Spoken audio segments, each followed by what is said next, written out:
personnel à ces livres. Il y a énormément d'autres livres qui m'ont marqué pour d'autres raisons, mais c'est des livres que je relis encore et qui me servent pas quotidiennement, mais régulièrement. C'est les œuvres de Baudelaire. C'est le livre auquel je tiens le plus, en fait, parce que c'est le livre qui me rappelle le plus de souvenirs de ma grand-mère, qui a été d'ailleurs la personne qui m'a initié à la littérature. Quand je vais lire de la poésie, c'est savoir vraiment écrire une sensation ou une vision. Et je trouvais ça fascinant. C'était cette capacité de créer un monde. Dans ce livre, c'est une très belle histoire d'amour qui est partagée puis plus. Et en fait, ça, c'était une autre période de ma vie. C'était surtout la découverte de ma sexualité, je pense. On le suit comme une sorte de journal.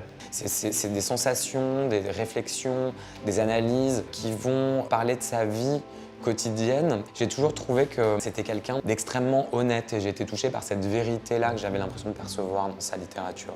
Le troisième livre que j'ai choisi, c'est un livre de Roland Barthes, Fragments d'un discours amoureux, une sorte d'abécédaire comme ça de sensations ou de notions, en tout cas du langage de l'amour. C'est plus comme une sorte de longue vue qui permet de voir du sens aux endroits où on n'en avait pas forcément trouvé. C'est une sorte de dialogue permanent sur des notions super précises mais très universelles en même temps.